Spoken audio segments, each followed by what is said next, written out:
आप सभी लोग जानते हैं कि साल 2026 का सबसे पहला लंबा चंद्र ग्रहण लगने जा रहा है और ये चंद्र ग्रहण हमारे भारत में कब से कब तक लगेगा, इस ग्रहण का सूतक काल कब से शुरू होगा, ग्रहण के दौरान हमें क्या क्या सावधानी बरतनी है और ये चंद्र ग्रहण कब समाप्त होगा, सारी अद्भुत जानकारी हम आपको इस वीडियो में देने वाले हैं। साथियों, यह चंद्र ग्रहण फाल्गुन पूर्णिमा के दिन लगने जा रहा है, जो कि इस बार 3 मार्च 2026 मंगलवार के दिन पड़ रही है और फाल्गुन पूर्णिमा पर होली का पर्व भी मनाया जाता है। पर यह चंद्र ग्रहण होने की वजह से इस बार होली का पर्व 3 मार्च की जगह 4 मार्च 2026 बुधवार के दिन मनाया जाएगा, क्योंकि चंद्र ग्रहण के दौरान कोई भी खुशी या पर्व नहीं मनाया जाता है। साथियों, होली और चंद्र ग्रहण का एक ही दिन पड़ना ये एक तरीके से महासंयोग है, पर इस बीच हमें कुछ सावधानियां भी रखनी होगी। साथियों, सबसे पहले हम आपको बता दें कि ये जो साल का पहला चंद्र ग्रहण है ये हमारे भारत में भी दिखाई देगा। इस वजह से इसका सूतक काल भी भारत में लगेगा और इसके नियमों का भी आपको पालन करना होगा। साथियों, ये चंद्र ग्रहण पूर्ण चंद्र ग्रहण होगा। इसका मतलब चंद्रमा पूरी तरीके से पृथ्वी की छाया में आ जाएगा और लाल रंग में दिखाई देगा, जिसे हम लोग ब्लड मून कहते हैं। और ये ग्रहण भारत के कई हिस्सों से स्पष्ट रूप से दिखाई भी देगा। साथियों, इस चंद्र ग्रहण की शुरुआत हमारे भारत समय अनुसार 3 मार्च को दोपहर में 3:20 से होगी और इस चंद्र ग्रहण की समाप्ति शाम 6:47 पर होगी। ऐसे में हमारे भारत में इस साल के सबसे लंबे चंद्र ग्रहण की कुल अवधि लगभग 3 घंटे 27 मिनट की होगी। साथियों, भले ये चंद्र ग्रहण हमारे भारत में दोपहर के बाद से शुरू हो रहा हो, पर उस समय हमारे यहाँ पर चंद्रदेव दिखाई नहीं देंगे। ऐसे में कुछ लोगों का मानना है कि इस समय हमें ग्रहण के नियमों का पालन करना जरूरी नहीं है। तो हम आपको बता दें कि भले चंद्रदेव दिखे या ना दिखे, पर अगर ग्रहण की शुरुआत हो चुकी है तो आपको इस समय से ग्रहण के नियमों का पालन करना शुरू कर देना चाहिए।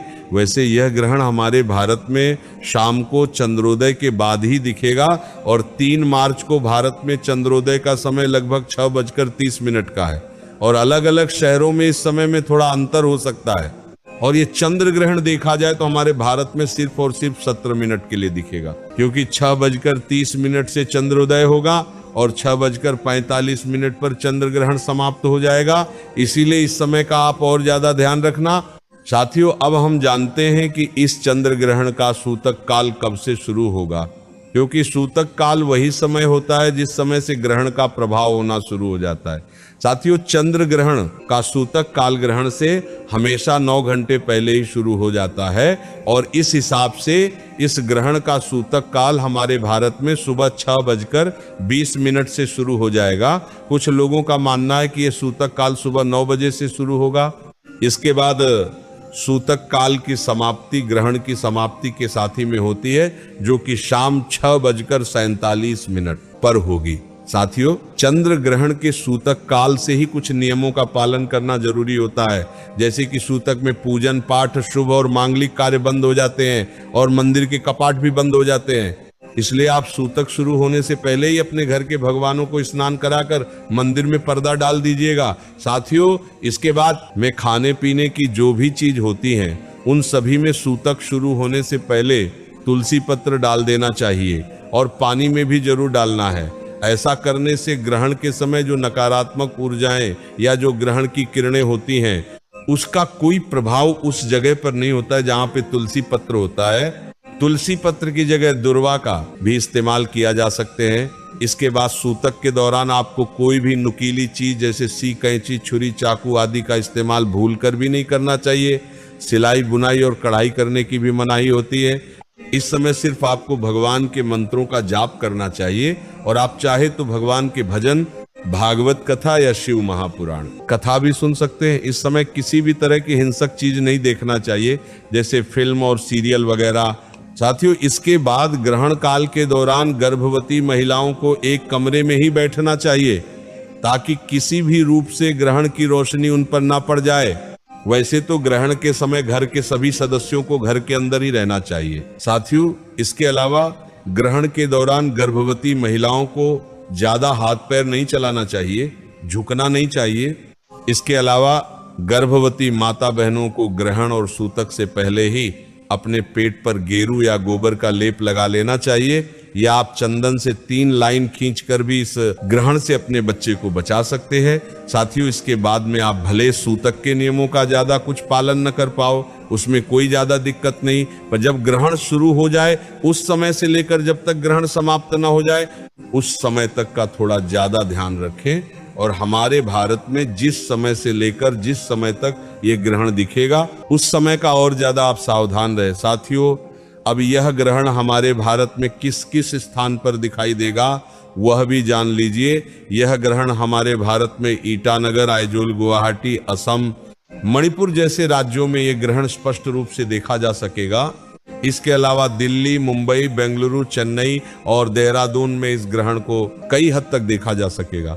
साथियों, यह ग्रहण विशेष रूप से सिंह राशि और पूर्व फाल्गुनी नक्षत्र में लग रहा है। इसका सीधा सा मतलब यह है कि ग्रहण के दौरान सिंह राशि वालों को ज्यादा सावधान रहना होगा। साथियों, सूतक और ग्रहण में घर में खाना न बनना चाहिए और न खाना चाहिए। और सूतक काल में अगर आप खाना खा रहे हैं तो उसमें तुलसी पत्र जरूर होना चाहिए, पर भूलकर भी ग्रहण के दौरान या सूतक काल में खाना बनाने के लिए चाकू से सब्जी नहीं काटने चाहिए। साथियों, इसके बाद में बहुत सारे लोगों का ये भी प्रश्न है कि चंद्र ग्रहण समाप्त होने के बाद में हमें क्या करना है और कैसे ग्रहण के प्रभाव से बचाना है। तो ग्रहण समाप्त होने के बाद सभी लोगों को सबसे पहले गंगा जल मिले जल में स्नान करना चाहिए, फिर थोड़ा सा गंगा जल खुद भी पी ली और पूरे घर में गंगा जल छिड़क कर अपने घर के भगवानों को भी स्नान कराएं। ग्रहण समाप्ति के बाद भगवान के मंदिर में भी दीपक जलाए जाते हैं और सफेद चीजों का दान पुण्य भी किया जाता है। ये सारे कार्य करने से अगर गलती से हमारे ऊपर चंद्र ग्रहण का कोई असर होता भी है तो भगवान के आशीर्वाद से चंद्र ग्रहण का कोई भी प्रभाव हमारे ऊपर नहीं हो पाता। इसके अलावा ग्रहण के दौरान किया गया नाम जाप और ग्रहण समाप्ति के बाद सफेद चीजों का दान हमें कई गुना बढ़कर फल दिलाता है। साथियों, अब हम आशा करेंगे कि आपका इस साल के पहले चंद्र ग्रहण को लेकर जो भी प्रश्न मन में आ रहे होंगे उन सब के उत्तर आपको मिल गए होंगे। पर अभी अगर आपके में कोई प्रश्न है तो आप हमसे कमेंट करके पूछ सकते हैं। और अपने शहर में इस चंद्र ग्रहण का समय जानना है तो आप कमेंट में अपने शहर का नाम भी जरूर लिखें। राधे राधे मेरे प्रिय साथियों।